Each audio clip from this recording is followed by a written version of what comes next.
ધોરણ 11 કોમર્સ વિષય આંકડાશાસ્ત્ર. અગાઉ આપણે ભાગ 1 કે જ્યાં આપણા અગાઉના 1 થી 7 પ્રકરણનો વિગતવાર અભ્યાસ કરેલો. જેમાં છેલ્લે પ્રકરણ નંબર 7 નિદર્શન પદ્ધતિઓ ફક્ત થિયરી હતી.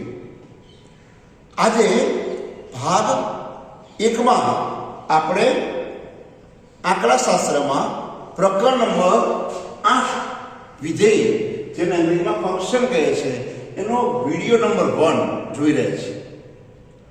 હવે આપણે એક વસ્તુ યાદ રાખવાની છે કે આંકડાશાસ્ત્ર એ ગણિતના પાયા ઉપર રચાયેલું છે. ગણિતની બાબતમાં આપણે નિપુણ હોઈએ તો આંકડાશાસ્ત્ર સરળ લાગે. આંકડાશાસ્ત્ર એટલે ફક્ત દાખલા નહીં, દાખલા અને થિયરીનો સમન્વય એમ કરીને આપણે તૈયારી કરવાની હોય છે. કેટલાક વિદ્યાર્થીઓ ફક્ત દાખલા ગણી કાઢે, પરીક્ષા આપવા જાય, થિયરી ન આવડે. બીજી વાત તો આ જે વિધેય પ્રકરણ છે એ ધોરણ 12માં ભાગ 2 કે જ્યાં લક્ષ વિકલન એમાં પણ એનો ઉપયોગ આવશે. ત્યારે આપણે વારંવાર વિધેય ધોરણ 11માં ભણી ગયા, પણ આપણે જો અહીંયા નહીં ભણ્યા હોય તો ધોરણ 12નું આંકડાશાસ્ત્ર ભાગ 2માં કચાશ રહેશે. એવું ન બને એટલે આજે વિધેયની પ્રારંભિક બાબતો સાથે વાત કરું છું. જેમ કે આપણે અક્ષર જ્ઞાન મેળવવું છે તો કક્કો, બારાખડી, શબ્દો, વાક્યો, પેરેગ્રાફ એવી રીતે તૈયારી કરીએ છીએ.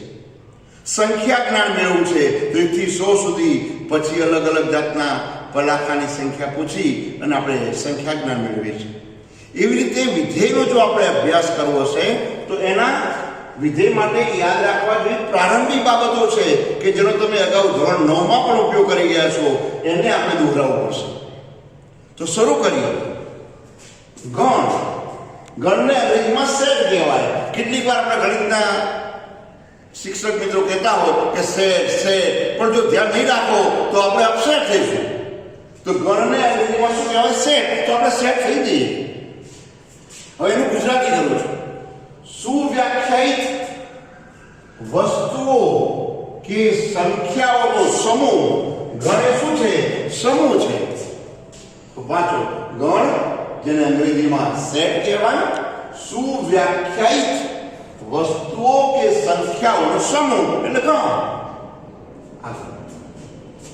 x belongs to a. જો x belongs to a, ઘટક x, આ ઘટક x ગણ એમાં સમાયેલો છે. belongs to, આપણે શિક્ષક મિત્રો કહેતા હોય કે belongs to તો આપણે કહેવાનું કે સમાયેલો છે. ગણ x ગણ એમાં સમાયેલો છે. x belongs to a એટલે આપણે પરિભાષા યાદ રાખવી પડે. કેપિટલ N નેચરલ, રિયલ, પ્રાકૃતિક સંખ્યાઓનો ગણ. આ એટલે વાસ્તવિક સંખ્યાઓનો ગણ. કેવી સંખ્યાઓ? 1 2 3 4 અનંત છે. જો ગણ તરીકે લખેલું છે. બરાબર પૂર્ણાંક સંખ્યાઓનો ગણ. પૂર્ણાંક સંખ્યા ઋણ પણ હોઈ શકે, શૂન્ય પણ હોઈ શકે, ધન પણ હોઈ શકે. -3 -2 -1 0 1 2 3 અનંત. બંને બાજુને અનંત લખ્યું છે. ઋણ તમે સંખ્યા રેખા જુઓ છો, ધન સંખ્યા રેખા જુઓ છો. બંને તરફ ગમે તે સંખ્યા આવી શકે, પૂર્ણાંક સંખ્યા. પછી રિક્ત ગણ. રિક્ત એટલે ખાલી, કોઈ શબ્દ ન હોય, ખાલી. અરિક્ત ગણ, જો અનો ફેર છે ખાલી. આ રિક્ત ગણ એટલે ખાલી ગણ. અરિક્ત ગણ એટલે કંઈ પણ આપણને ઘટક જોવા મળે. છગડીયા કૌંસમાં 1 2 3 4 5 એમ કોઈ પણ આપણને ઘટક જોવા મળે. તો કોઈ ઘટક ના હોય એટલે ખાલી ગણ. ઘટક છે તો અરિક્ત ગણ. તો રિક્ત એટલે ખાલી ગણ, અરિક્ત ગણ અંદર શબ્દો છે.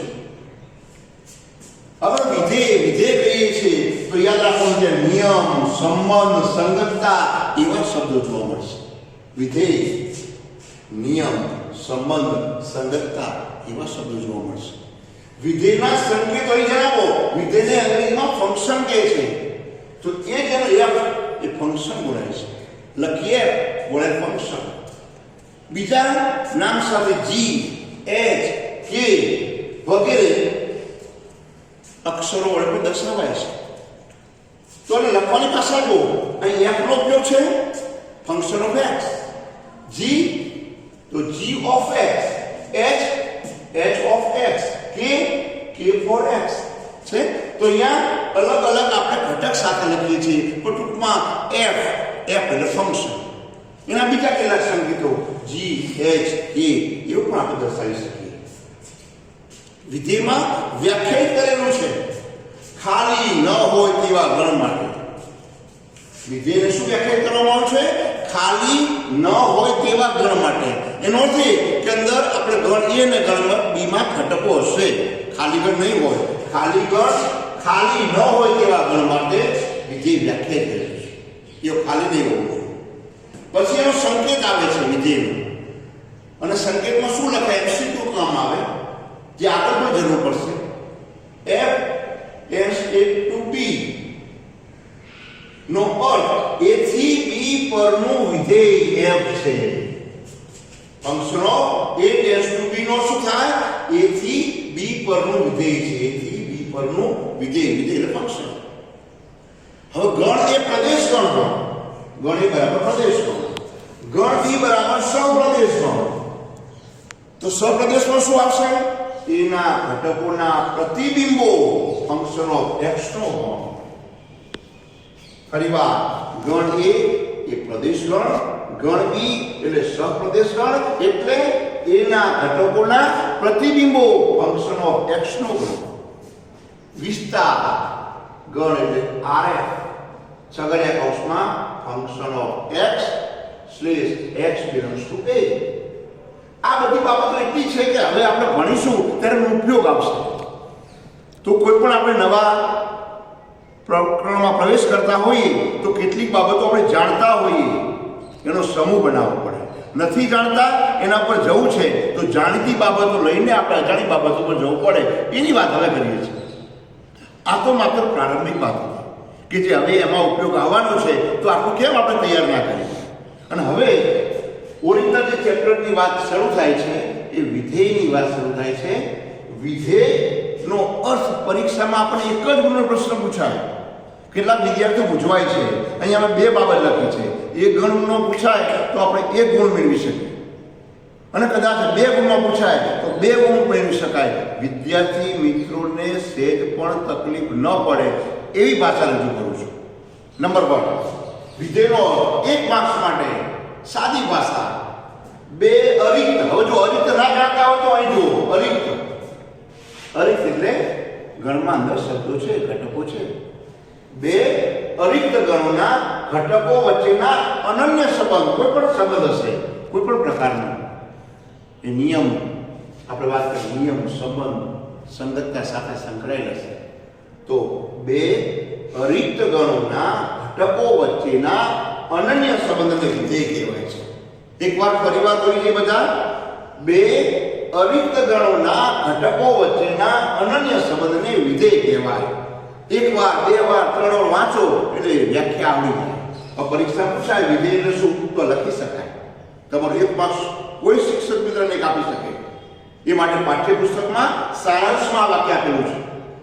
તો ચોપડીમાં જે આપણે વ્યાખ્યા આપી છે એ આ જ છે, પણ એને વિસ્તારપૂર્વક ગણિતની ભાષામાં કરી છે. અહીંયા જુઓ, ખાસ જોજો. અહીંયા જુઓ, વિધેયનો વિસ્તૃત એટલા માટે 2 માર્ક્સમાં પૂછાય તો લખવું પડે. હવે જુઓ, શાંતિથી બે ગણની વાત કરી છે, ગણ a અને ગણ b. જો ગણ a અને ગણ b, કેટલા ગણની વાત કરી છે? 2. ગણ a અને ગણ b.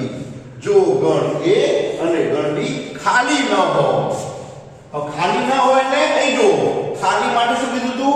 રિક્ત ગણ. ખાલી ગણ ન હોય એટલે અરિક્ત ગણ, અને એ પણ અહીં અરિક્ત શબ્દ હતો. હવે અહીં જો ફરી વાર, જો ગણ a અને ગણ b ખાલી ન હોય તેવા બે ભિન્ન ગણ, એક નહીં બે, સરખામણી માટે બે તો જોઈએ, બે ભિન્ન ગણ હોય, અને જો ગણ એનો પ્રત્યેક ઘટક, ગણ એનો પ્રત્યેક ઘટક ગણ વિના કોઈ એક અનન્ય ઘટક સાથે કોઈ નિયમ, સંબંધ કે સંગતતાથી સંકળાયેલો હોય તો તે નિયમ, સંબંધ કે સંગતતાને ગણ એ થી ગણ બી પરનું વિધેય કહે છે. હવે જણાવો ખાસ કરીને અહીંયાથી તમને જ્ઞાત બાબતો સમજાવી લે મેં કે પાયાની બાબત છે એ બધા શબ્દો ઉપયોગી આવી બતાવો. વિધેય, નિયમ, સંબંધ, સંગતતા. પછી અહીંયાની વાત કરી ખાલી ન હોય તેવા ગણ. સંકેતની વાત કરી ફંક્શન એટલે એફ જી એચ કે કોઈ પણ નામ આપી. બીજી વાત કરી એ થી બી પરનું વિધેય છે, તો એ બધી જ વાત અહીંયા છે. ફરીવાર વ્યાખ્યા સ્થાને સમજો. જો ગણ એ અને ગણ બી ખાલી ન હોય તેવા બે ભિન્ન ગણ હોય અને જો ગણ એનો પ્રત્યેક ઘટક ગણ બીના કોઈ એક અનન્ય ઘટક સાથે સંકળાયેલો હોય, તો કેવી રીતે કોઈ નિયમ, સંબંધ કે સંગતતાથી સંકળાયેલો હોય, તો તે નિયમ, સંબંધ કે સંગતતાને ગણ એ થી ગણ બી પરનું વિધેય કહે છે. સંકેતમાં ફંક્શન અહીંયા જણાવો.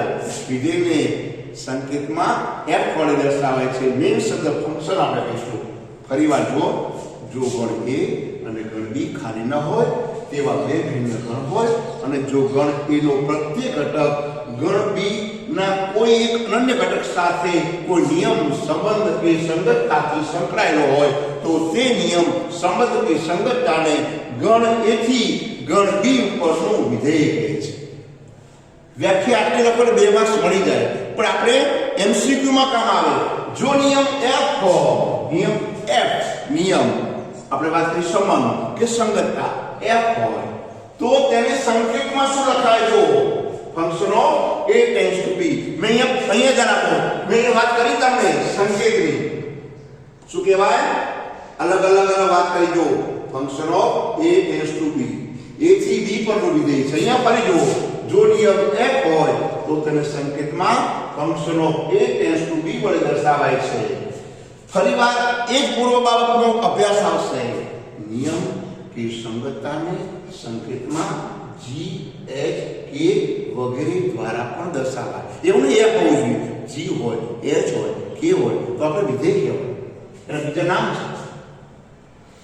જો ગણ એના ઘટકો x, જો ગણ એના ઘટકો x અને ગણ બીના ઘટકો y, નામ આપી દીધા. જો ગણ એના ઘટકો x અને ગણ બીના ઘટકો y હોય તો y ને x નું પ્રતિબિંબ કહે છે, જેને પ્રચલિત સંકેતમાં y બરાબર ફંક્શન ઓફ x અથવા y બરાબર g ઓફ x અથવા y બરાબર h ઓફ x અથવા y બરાબર k ઓફ x વડે દર્શાવાય છે.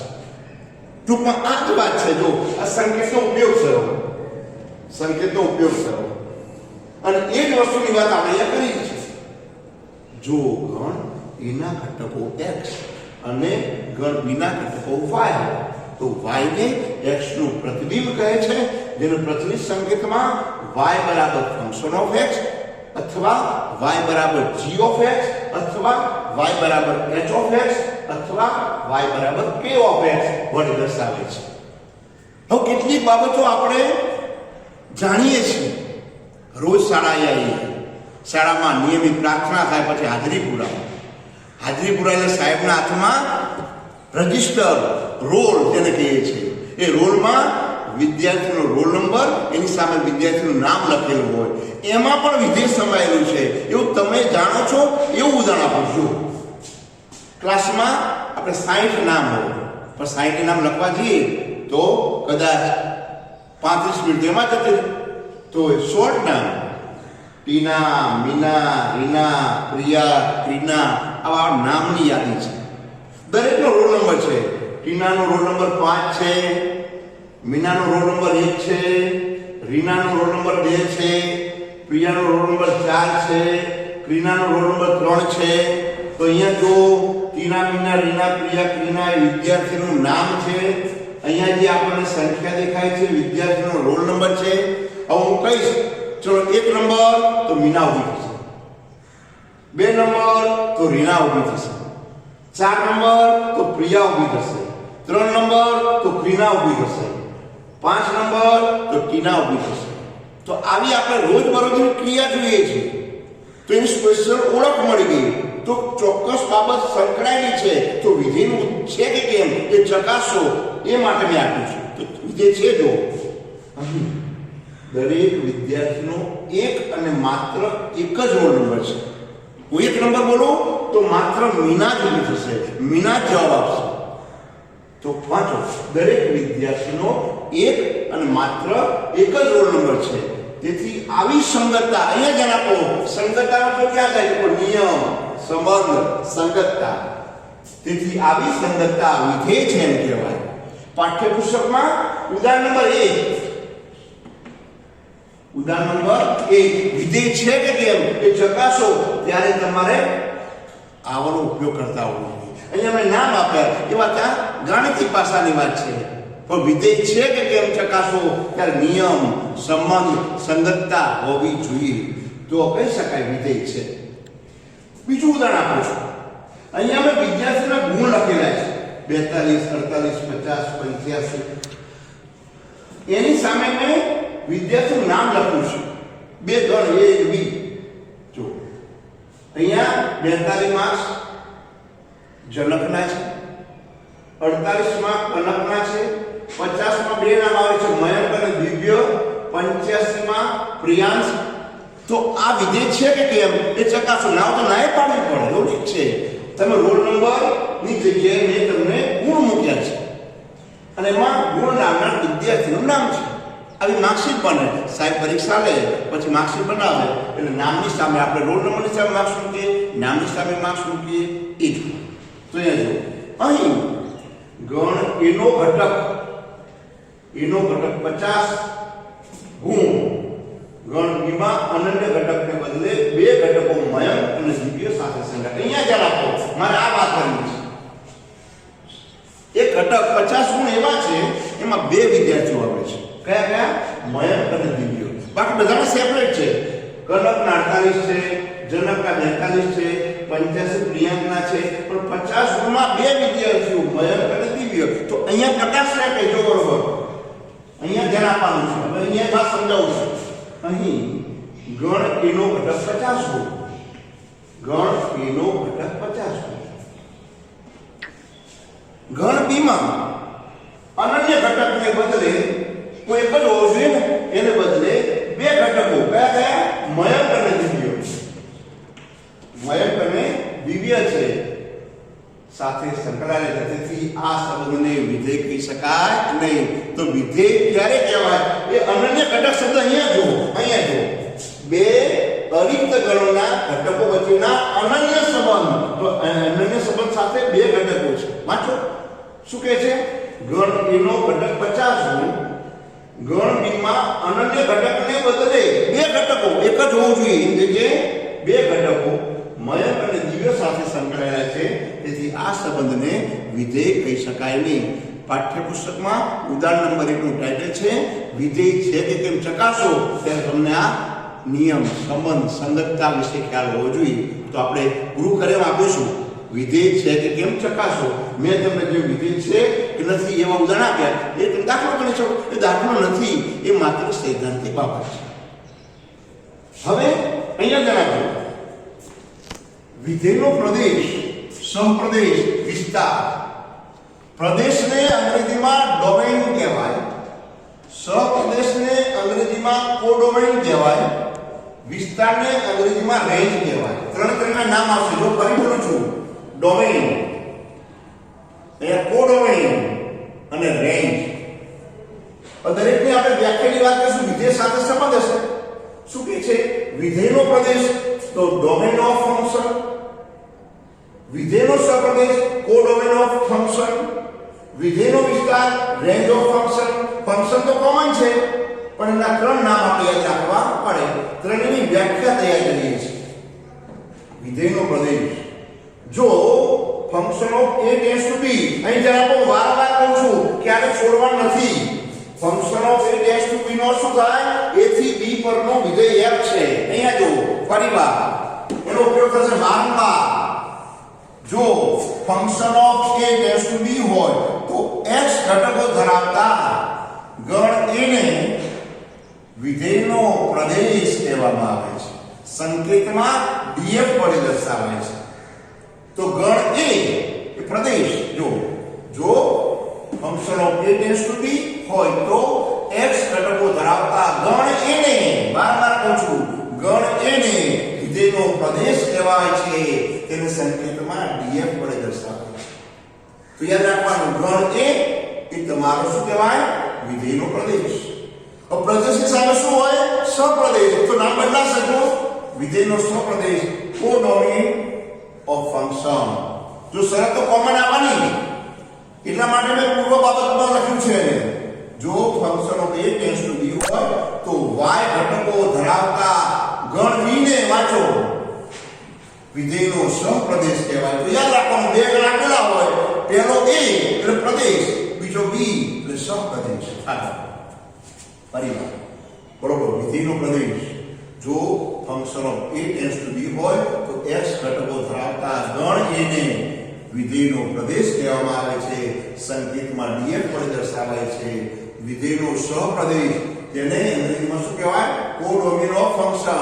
જો function of a tends to b હોય તો y ઘટકો જો અહીંયા x ની વાત કરી હતી અહીંયા y ઘટકો ધરાવતા ગણ b ને વિધેયનો સપ્રદેશ કહેવાય.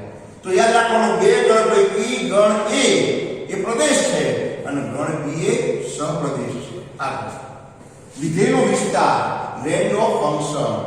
પ્રદેશ ગણના ઘટક x માટે વિધેયની જે પ્રતિબિંબિત કિંમત મેળવવામાં આવે છે અર્થાત y બરાબર ફંક્શન ઓફ x માં ઘટક x ના મૂલ્ય મૂકવાથી મળતા પ્રતિબિંબોના ગણને વિધેયનો વિસ્તાર કહેવામાં આવે છે. સંકેતમાં rf વડે દર્શાવાય. અર્થાત rf બરાબર ફંક્શન ઓફ a બરાબર છગડીયા કૌંસમાં function of x slash x belongs to. અહીંયા જણાવો પૂર્વ બાબતમાં કીધેલું છે આપણે કે જરૂર પડશે એ જો પૂર્વ બાબતો ગણ a પ્રદેશ ગણ b સપ્રદેશ ગણ એ ક્યાંથી આવવાના તો એના ઘટકોના પ્રતિબિંબો ફંક્શન ઓફ x નો ગણ અને વિસ્તાર ગણ r f બરાબર છગડીયા કૌંસમાં function of x slash x belongs to a. આનો ઉપયોગ જ આપણે કર્યો છે એટલે પૂર્વ બાબતમાં પહેલા સમજાવ્યું કે તમારે તૈયાર કરવાનું. હવે એનો ઉપયોગ અહીંયા થાય જો ફરીવાર વિધેયનો પ્રદેશ ડોમેઇન ઓફ ફંક્શન. જો function of a tends to b હોય તો x ઘટકો ધરાવતા ગણ a ને વિધેયનો પ્રદેશ કહેવાય છે. સંકેતમાં df વડે દર્શાવાય છે. વિધેયનો સપ્રદેશ કોડોમેઇન ઓફ ફંક્શન. જો function of a tends to b હોય આ તો કોમન શરત છે તો y ઘટકો ધરાવતા ગણ b ને વિધેયનો સપ્રદેશ કહેવાય છે. શોર્ટમાં શું રાખવાનું બે ગણ પૈકી ગણ a પ્રદેશ અને ગણ b સપ્રદેશ. વિધેયનો વિસ્તાર રેન્જ ઓફ ફંક્શન. પ્રદેશ ગણના ઘટક x માટે વિધેયની જે પ્રતિબિંબિત કિંમત મેળવવામાં આવે છે અર્થાત y બરાબર ફંક્શન ઓફ x માં ઘટક x ના મૂલ્ય મૂકવાથી મળતા પ્રતિબિંબોના ગણને વિધેયનો વિસ્તાર કહેવામાં આવે છે. જેને સંકેતમાં rf વડે દર્શાવાય છે. જે પૂર્વ બાબત લખી જો rf બરાબર ફંક્શન ઓફ a બરાબર છગડીયા કૌંસમાં function of x slash x belongs to a. હવે અહીંયા યાદ રાખવાનું છે કે આપણે MCQ માં પૂછાય વિધેયનો વિસ્તાર એ વિધેયનો સપ્રદેશનો ગણ એ સપ્રદેશ હોય છે. તો વાક્ય યાદ રાખો MCQ માં કામ આવશે. સપ્રદેશમાં એવા ઘટકો હોઈ શકે કે જે પ્રદેશ ગણના કોઈ પણ ઘટકનું પ્રતિબિંબ ન હોય એવા પણ હોઈ શકે. આ ખાસ મેં ન ઉપર ભાર આપ્યો છે. ફરી વાંચો જુઓ સપ્રદેશમાં એવા ઘટકો હોઈ શકે કે જે પ્રદેશ ગણના કોઈ પણ ઘટકનું પ્રતિબિંબ ન હોય તો એ ખાસ યાદ રાખવાનું MCQ માં આપણને કામ આવે. હવે આજે તમે પાઠ્યપુસ્તકમાં ઉદાહરણ નંબર 2 છે એમાં તમે વિધેયનો પ્રદેશ સપ્રદેશ વિસ્તાર લખો તો એવા દાખલા નથી કે સૈદ્ધાંતિક બાબતનો ઉપયોગ છે. હવે બીજી બાબત યાદ રાખવાની કે આ જે પહેલો વિડિયો ભાગ જે છે સૈદ્ધાંતિક બાબત છે અને આમે કોવિડ-19 ની પરિસ્થિતિમાં જે પરીક્ષા લેવાશે એમાં બહુવિકલ્પ પ્રશ્નો અને એક વાક્યનો જવાબનું પ્રાધાન્ય વધારે છે એટલે થિયરીનો વિશેષ તૈયારી આપણે કરી અને લાભ મેળવીએ એટલા માટે વિડિયો ભાગ એટલે સૈદ્ધાંતિક બાબત આપી છે. આનો ઉપયોગ કરીને જે દાખલા છે એ આપણને ઝડપી આવી જશે. અને જેથી કરીને ધોરણ 12 ભાગ 2 આંકડાશાસ્ત્ર એમાં સરળ રીતે આપણે સમજી શકીએ અને જ્ઞાન મેળવી શકીએ. તો આજના ગૃહકાર્યની વાત કરું તો ઉદાહરણ નંબર 1, 2, 3. ઉદાહરણ નંબર 1 એવું તમને કહી દઉં કે અહીંયા વિધેય છે કે કેમ ચકાસો. ઉદાહરણ નંબર 2, ઉદાહરણ નંબર 3, વિધેયનો પ્રદેશ, વિધેયનો સ્વપ્રદેશ, વિધેયનો વિસ્તાર અને વિધેયની વ્યાખ્યા જે છે એ તમારે લખી લાવવાની. તારીખ 11/1/2021 ના રોજ આ ગૃહ કાર્ય વાલી માર્ફત શાળાએ મોકલવાનું રહેશે. તો ખાસ કરીને વિદ્યાર્થીઓ આ સૈદ્ધાંતિક બાબત વારંવાર વિડીયો જોઈને સમજો, જેથી તમે ભાગ 2 સરળતાથી સમજી શકો.